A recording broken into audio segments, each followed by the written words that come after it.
Ya sebenarnya sangat disayangkan ya, karena penundaan ini kabarnya dari pihak Ruben tidak bisa hadir ya. Namun demikian harusnya meskipun Ruben tidak hadir, paling tidak kuasa hukumnya hadir gitu. Sebenarnya terkait mediasi itu juga bisa saja gitu dilakukan tanpa prinsipal hadir. Bisa bisa dengan suara kuasa istimewa dan sebagainya ya. Paling tidak kan menghargai pihak tergugat yang sudah hadir. Karena kemarin juga kan barusan ditunda kan, ya nggak gitu. Artinya si tergugat ini berusaha ingin cepat selesai masalahnya gitu loh. Kalau mediasi ini sebagai titik akhir penyelesaian nih, kita berharap semuanya selesai. Ya, tapi kalau ditunda begini lagi kan, kalau Selasa depan lagi kan lama jadinya gitu. Bang, dengan ditundanya ini kan ada 2 kali ya Bang ya. Apakah akan memasuki masa deadlock Bang? Sebenarnya ya dalam aturan itu kan mediasi ini diberikan waktu selama 30 hari. Ini sudah 30 hari belum nih? Ya enggak?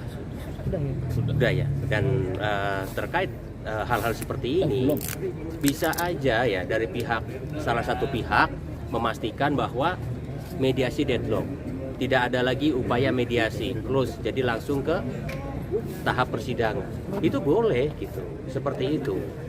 Artinya kalau misalnya dari tergugat, dari penggugat masih datang dan belum memutuskan untuk mediasi itu ditiadakan, ya artinya berharap masih upaya mediasi ini sebagai jalan upaya damai seperti itu. Tapi mau lihat isi gugatan dan juga bukti-bukti yang selama ini mungkin disampaikan melalui media begitu. Nah, kalau menurut Abang peluangnya seperti apa sih Bang kalau gugatan ini Bang? Kita berharap ya gugatan yang Ruben lakukan itu memiliki bukti-bukti yang kuat.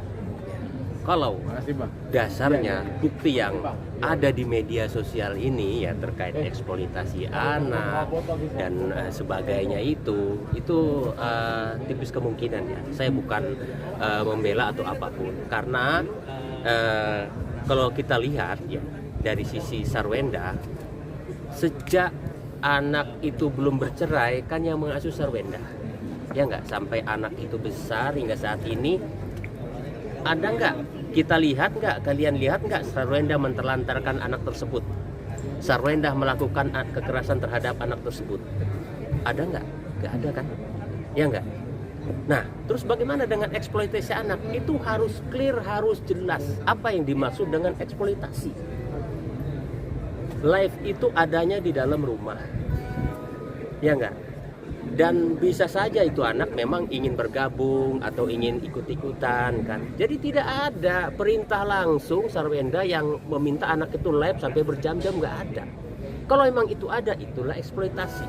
Jadi misalkan anaknya Ruben itu dia live sampai berjam-jam kan, itu eksploitasi. Tapi kalau hanya dia tiba-tiba ikut timbung beberapa kali, itu bukan lah. Apalagi itu di tempat rumahnya dia, ya enggak, seperti itu. Oke Bang, bagaimana dengan yang mengatakan bahwa ya oke lah live di rumah segala macam, tapi ada adegan-adegan yang menurut netizen itu tidak biasa di hadapan anak-anak gitu.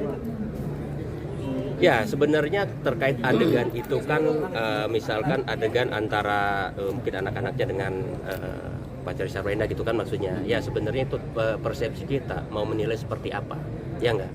Seperti itu. Ada kalanya kita juga mungkin, ya saya juga mungkin pernah gitu loh mengalami itu, hal-hal seperti itu. Jadi menganggap itu ya hubungan antara anak dan ya calon ayahnya yang baru atau siapa kan. Nggak ubahnya sekarang seperti halnya Natali dengan ini kan, dengan Sule kan gitu. Itu hal biasa gitu. Jadi tergantung kita mempersepsikan adegan atau laga itu seperti apa. Kalau menurut saya itu saya biasa-biasa. Oke, berarti dalam hal ini kalau kita bicara soal persentase karena melihat bukti-bukti segala macam ya Bang, berarti bisa dikatakan peluangnya masih cukup peluang besar ya untuk Sarwenda gitu. Anak.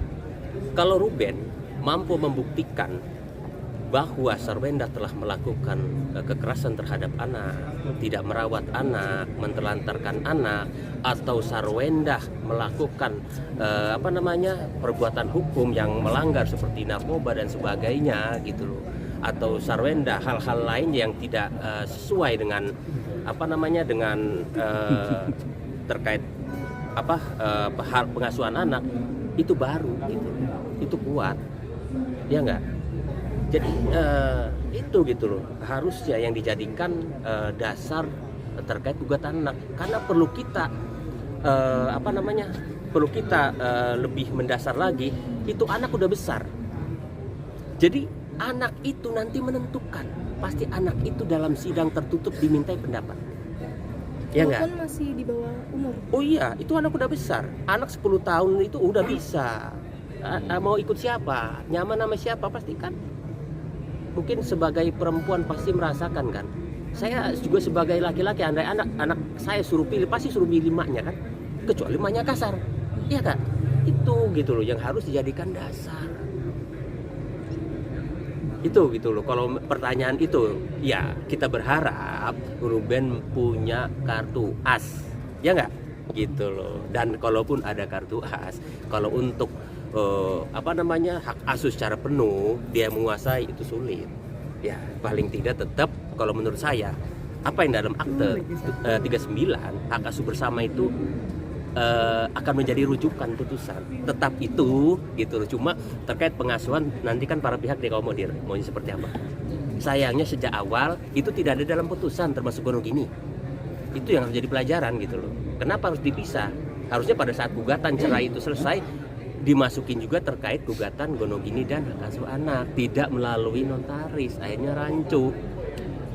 Oke, Bang, katakanlah kembali diputuskan Sarwenda yang memegang hak asuh anak. Apakah masih berlaku, Bang, keputusan sebelumnya bahwa 3 hari bersama Ruben, 4 hari bersama Sarwenda? Apakah akan kembali seperti itu, Bang? Jadi sekarang ini hak asuh itu tidak ada pada Sarwenda, melainkan hak asuh bersama. Kalau yang saya tahu ya di akta 39. Artinya semua diatur berdasarkan kesepakatan. Mungkin pengasuhannya sehari-hari ada dalam Sarwenda, tapi tidak membatasi Ruben untuk ketemu anytime, ya enggak? Ruben bisa ketemu buat bercengkrama dengan anaknya kan. Jadi seperti itu. Jadi tidak ada saat ini merupakan hak asuhnya Sarwenda, enggak ada. Itu hak asuh bersama. Ya, gitu. Bisa aja diatur waktunya 2 hari ke Ruben, 3 hari ke Sarwenda, tapi kan kita juga harus memperhatikan kesibukan anak. Ya kan, dia juga sekolah. Jadi kita yang harus fleksibel. Kalau memang kita perlu datang ke sekolah, loh, saya ayahnya kok, saya datang di mana aja tuh anak saya. Iya kan? Itu bentuk adalah keseriusan kalau kita sayang sama anak.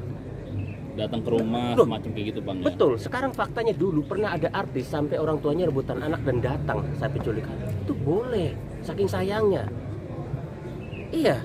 Kalau saya merasa dihalangi gitu loh, ketemu dengan anak saya, apa aja pasti saya lakukan. Yang utama saya pastinya harus datang ke rumahnya dong. Ya enggak? Tidak berdasarkan chat WA, enggak ada lagi. Jadi karena hubungan suami istri begitu sudah, ya jangan berharap seperti yang dulu gitu loh. Kalau emang nggak dibalas, ya udah kita datang, ya kan.